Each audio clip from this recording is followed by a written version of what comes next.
Welcome to the Work Well, Live Well podcast. I'm your host, Leanne. Drawing on the foundations of wellbeing science and positive psychology, I share tools, tips and strategies for people to intelligently manage their wellbeing so that they can flourish into working well and living well. Today's guest is Graham Williams. A concert pianist and teacher, Graham trained for over 10 years in both the Burmese and Tibetan meditation traditions, along with 6 years in intensive retreat. He has concentrated on bringing the advanced techniques of these incredibly rich traditions into an easily accessible form. Graham has created a uniquely Australian form of meditation which embraces the rich natural environment, Australian art and music. He is founder and director of the Lifeflow Meditation Centre and has been teaching meditation for over 25 years. Graham is also an adjunct lecturer in the School of Medicine at Flinders University and a consultant to a national company of corporate psychologists and still teaches piano. Please welcome Graham.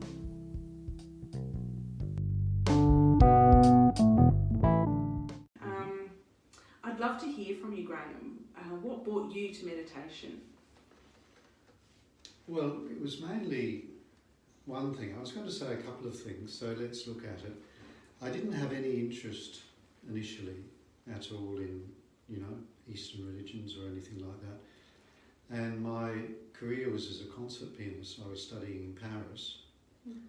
And a friend of mine in the class just came up to me and said, "Hey, I've got a teacher and you're going to be interested." He became a friend. He wasn't initially, I didn't even know him. So I thought it was all nonsense. But anyway, he took me to meet a high Tibetan Lama, because this was when they were all new. And so it was all very fashionable in Paris. And it was in one of the big hotels in Paris, and he did a ceremony. And I was very sceptical about the whole thing. But what blew my mind was what he was doing was becoming a manifestation of compassion. And I thought, oh my God, what is that? Because it's usually in our culture, it's pretty syrupy, Yeah. The lovely, sweet, syrupy face and all that kind of thing. Anyway, so he did a mantra and went into this state I had never seen anyone in public do in my life, because I'm trained as a musician, so, working emotions in public, it was this deeply, deeply sad expression, and he wasn't acting. It was utterly genuine. That's what blew my mind. Wow. And then he finished and smiled, and it was all over. So I sat there and watched this man pick up an emotion of a really deep emotion, something I would never have associated with compassion, but afterwards I realised, well, that's it, it's really true, to be able to accept the pain and suffering of human beings, this deep, deep sadness. And then you just let it go, and he finished. That was a skill I'd never seen in my life before. So I had been searching. I didn't come in like most people do through some health problem or something going wrong. I'd actually had opportunities in a career way beyond my expectations. So that's why I'm saying two things. One was, I was looking for a spiritual discipline. I'd worked my way through all the churches and out the other side. And I was with the greatest musicians in the world in Paris. And I kept seeing it didn't make any difference emotionally to people. And I discovered the same with me. It didn't matter how high you went or how much a genius you were. Yeah. People were still caught in the same emotional problems and depressions. And I was thinking, what do we do? Yeah. And then I saw this man who had this incredible emotional skill and knowledge, and I realised I had to learn it. Yes. And so that opened the door. Wow. And it was from the fact that having achieved everything I wanted to achieve and beyond, I discovered it didn't make any difference. Yeah. And through him I saw the door. And so I then studied for 10 years in the Buddhist tradition. Right. And learned it all and realised, yeah, this was it. Yeah. Wow.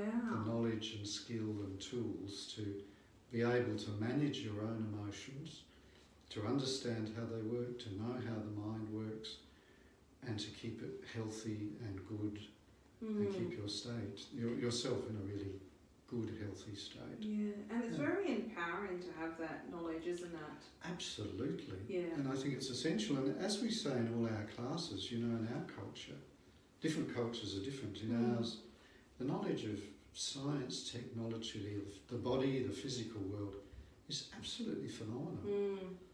And we get a good mental training at school. And then you ask yourself the question, how much emotional training do we get? Yes.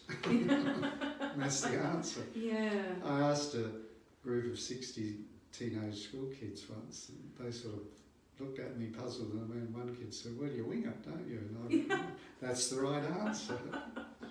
Well, that's a tragedy. Yeah. That's a tragedy. Yeah. So I realised here was a tradition that knew how to do this. Their weakness is physical. They don't look after their bodies. Yeah, yeah. But, and the Dalai Lama, for instance, didn't happen by chance. He'd been trained since the age of 6. Yes. And people don't realise it's simply like looking after our bodies. We don't think that's wrong or artificial. Yes. But you say, well, you can train your emotions and look after them. People think, oh, well, that's a bit fake. That's not real. Yes. No, it's not. It's learning how to keep them healthy. Yes. And that's why I got involved. Yeah. And that's what I discovered. Oh, that's a lovely story. Yeah, and it's lovely sitting here with clients, you know, that I tell them I'm going to give them an emotional toolkit. Yeah. And they walk out and say, wow, you know, I can actually do this. I can do something about this. It's not a mystery. Yes. Yeah. I think that's one of the wonderful things when people who haven't experienced meditation before, to see them start to build that wisdom is beautiful, isn't it? Oh, it's wonderful. Yeah. And realise we don't have to leave emotions to chance. Yes. You know? They don't just descend from on high. Yeah. That we actually can manage them. Yes. And look after them. Yeah. Keep them healthy, the same as we do with our bodies. Yeah. Yeah. Yeah. Yeah. Thank you. Why is meditation an important well-being tool, and how does that contribute to well-being? Well, that's the tool. Now, let me go into a bit of detail here, because you can use, a lot of people don't realise you can use meditation and mindfulness in 3 different ways.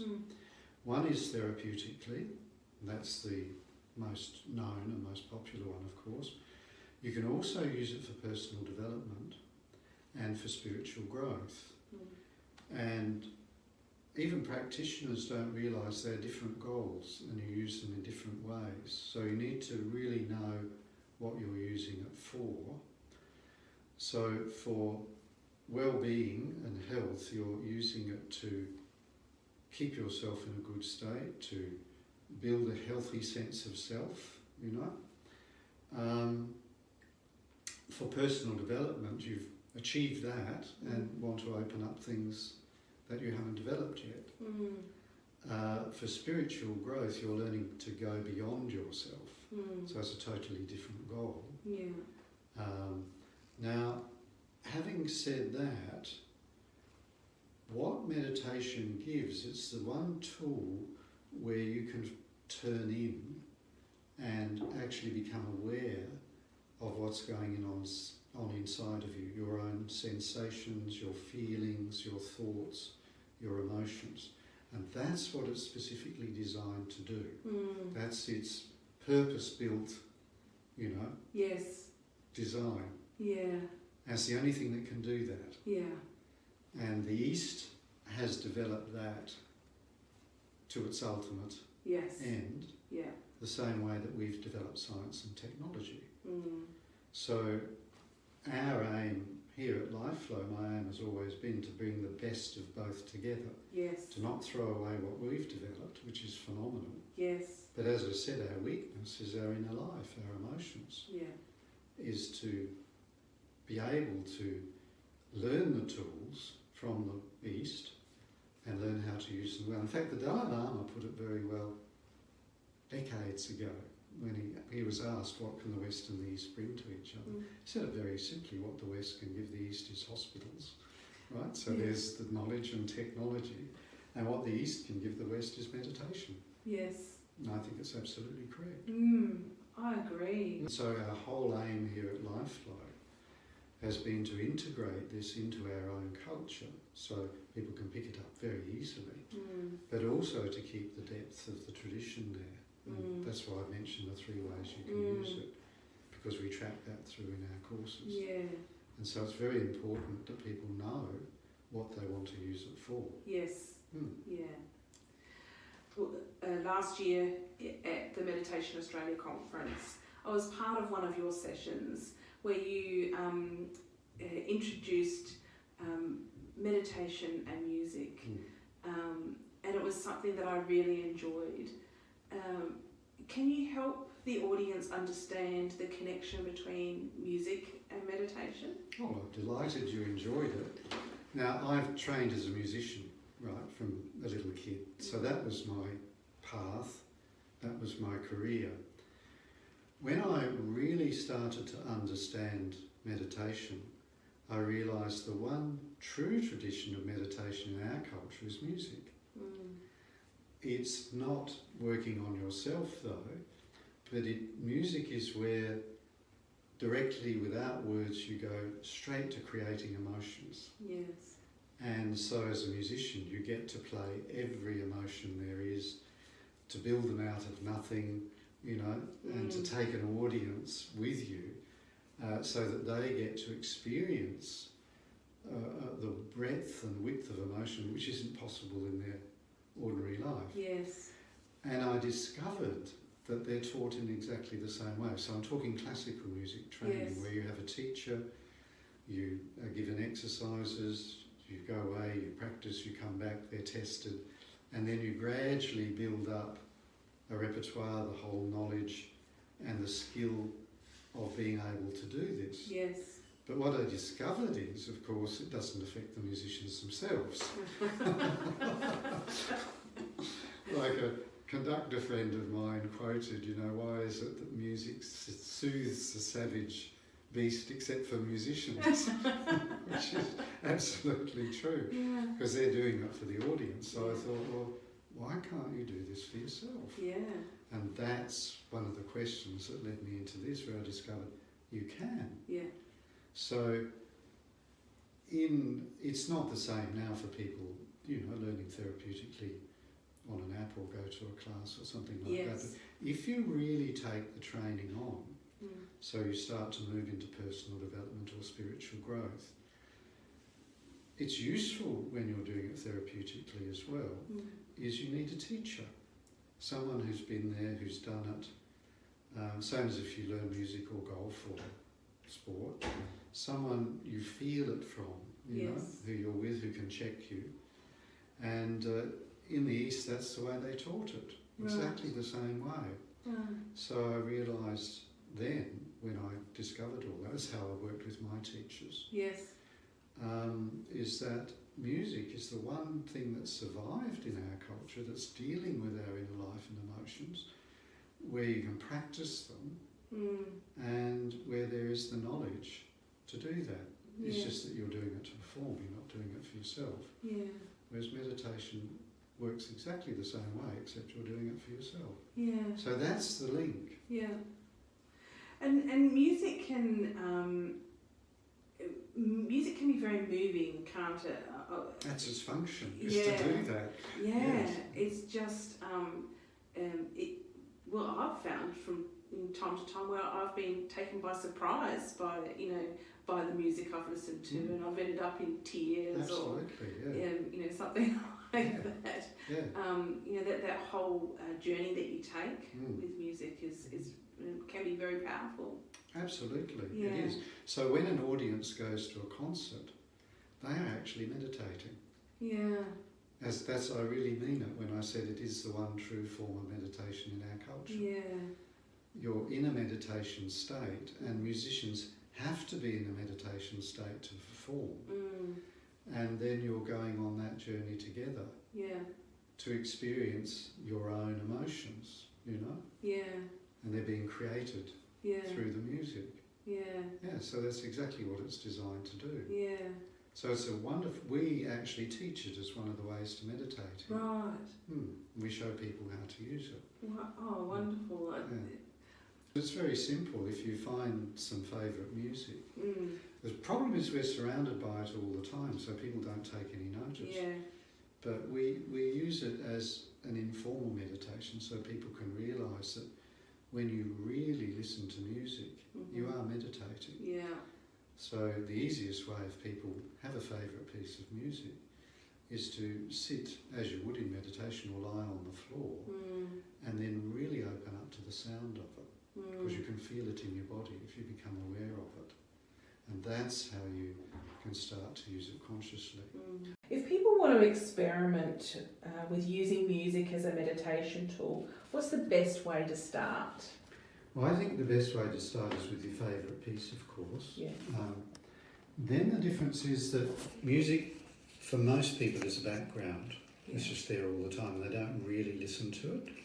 So the way to use it as a meditation is to really open up to it and start listening. So the best way is to set yourself up as you would with a meditation, or just comfortably lie on the floor and relax. And then open up to the actual sound of the music. So you almost let it wash over you, and you'll start to become aware of the effect it's having on your body, because music bypasses thought. It's not like English, it's not going to your thoughts. It's actually a way of using sound that talks directly to your body and your emotions. So for most people this is unconscious, they don't notice it. But you mentioned tearing up when you're at a concert. Yes. Well, that's where it comes from. It's just going straight to your body. Yeah. And you can become aware of this. So you move from, as I said, treating it as a background noise, to letting it into your mind and into your body and starting to feel it, quite literally, feel the effect it's having on your body. Now that takes you into quite a deep meditation state, and you'll be taken on a journey, you know, of exploring an emotion. Yeah. So start with your favourite piece, and then you can move to pieces that tend to be, the better ones tend to be quieter, so they take you into a meditation state, and you can use music informally. It's a very easy way to learn to meditate. Yeah.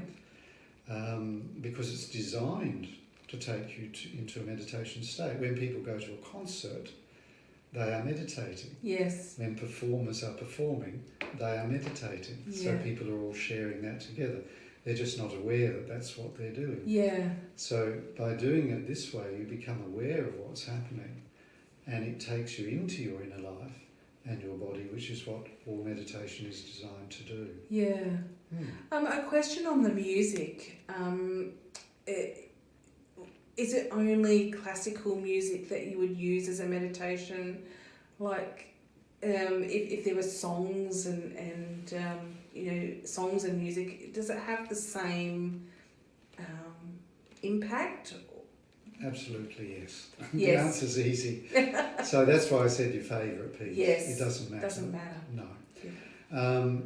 There's only two kinds of music, good music and bad music. Yeah. So it doesn't matter what form it comes in. Yeah. So pick a good piece. And as I said, the best ones to meditate to are the quiet ones. Yes. So there's absolutely wonderful pop music and really, really bad classical music. Yeah. Yeah. So it's just finding what suits you. We use all kinds here. Yes. Because we always have music playing in class when people come in. Yes. And it's a whole mix of classical, jazz, pop, world music, everything. We've just picked, things that take people into this state. Yes. Easily and quickly. Yeah. So that's why if you start with your favourite, it's very easy to move from there. And then you'll start to explore. Yeah. One piece we do use a lot in our level 1 course, introductory course, is a piece by a close friend of mine, who's a well-known Australian composer, which was written for the millennium when it came in, to be performed on the sales of the Sydney Opera House at dawn. It's called Dawn Mantras. It's an absolutely beautiful piece of music which was broadcast all over the world and became really famous. Right. He's got a real gift for writing meditation music. His name's Ross Edwards. Right. But as I said, it doesn't matter what kind of music it is. Yeah. Definitely in my own experience, listening to classical music, you certainly are taken on a journey with that, aren't you? Absolutely. Well, that's been my experience. Yeah.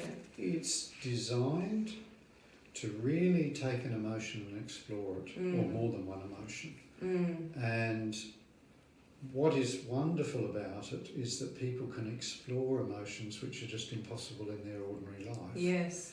And taken to limits that people could not express in their ordinary life. Yeah. So you can go into states of passion and ecstasy, which are actually impossible to live out because they're just too big. Yes. Yeah. You can't do that in your family without upsetting someone. Whereas music is a totally safe way of being able to do that. Yeah. And that, of course, is in the more advanced meditations is what they're for. Yes. Is to be able to really get to know the whole range of emotions that a human being can experience. Yeah. Now, you've written a few books. Could you mention what those three books are? Yeah, there's 3 books, yeah. The one I wrote is actually a textbook which we use for our level 1, our introductory course right through. It's called Life in Balance. So that explains what meditation is, how it works and how to do it in quite a lot of detail. Mm-hmm. Then I wrote another one which is on insight and mindfulness, and I call that my Buddhist book because it comes out of that tradition and it's very much part of that. It's very succinct and direct, whereas Life in Balance is very accessible. Yes. And then the last book I wrote, I'm still writing more, but this one is called In the Flow, and that was built from a whole series of articles I wrote over decades for a newspaper. Mm-hmm. So it's written for people who don't know anything about meditation. It goes through all the different ways you can use it. Yeah. And so it starts with what it is and explains it all, and then all the basics, and then goes into what I explained earlier, that you can use meditation in 3 different ways for your well-being and health, yes, for your personal development, and for spiritual growth. And so it tracks those. It actually goes through all of that and explains them all. Right, yes. In a very easy way to understand. So, thank you for sharing about your books. Besides your own books, if someone was wanting to build on their experience with meditation, or perhaps coming to meditation for the first time, do you have a book, a TED talk or a life hack that you would recommend someone try? Yeah, I do. I've looked at a lot of TED talks, and the one I'd recommend for someone beginning is fairly old now, but it's the one I go back to. It's by Andy Puddicombe, who set up Headspace. Now, like me, he actually trained as a Tibetan monk as well, so he's got all the tradition and the knowledge there, but he's a juggler too, and he uses that in his talk, and it's really accessible. He really understands it, it's amusing, it's fun, but he explains it really, really well. And so it gives you a very, very good introduction to meditation and what you can use it for. Like so often people promise far more than it can give. Yes. And then there's a lot of people who really don't have much knowledge at all, whereas he does, he knows exactly what it's for, so I'd recommend that. And then I came across this book written by an Australian journalist called The Whole Health Life. It's by Shannon Harvey, and the subtitle is How You Can Learn to Get Healthy, Find Balance and Live Better in the Crazy, Busy Modern World. Now, she's an investigative journalist, so she's really studied the area well. Yes. And it's a great introduction, very easy to understand, to the whole world of meditation and mindfulness. Oh, I'll be sure to share the links for the talk and the books in the show notes. So thank you very much for your time today. If people want to contact you or find out more, what's the best way to get in touch with you? I think the easiest way is to go to our website, so that's just lifeflow.com.au. Yes. Just Google us, you'll find us. Yeah. And or phone in. Okay. And email, website, phone in. There's always someone here to answer. We will answer. Lovely. And then they can find out all the things we do, because we run retreats, we run courses, workshops. We cover everything that people could be interested in. Wonderful, wonderful. Thanks again so much for your time. Yeah, well, thank you, Leanne. It's been a pleasure.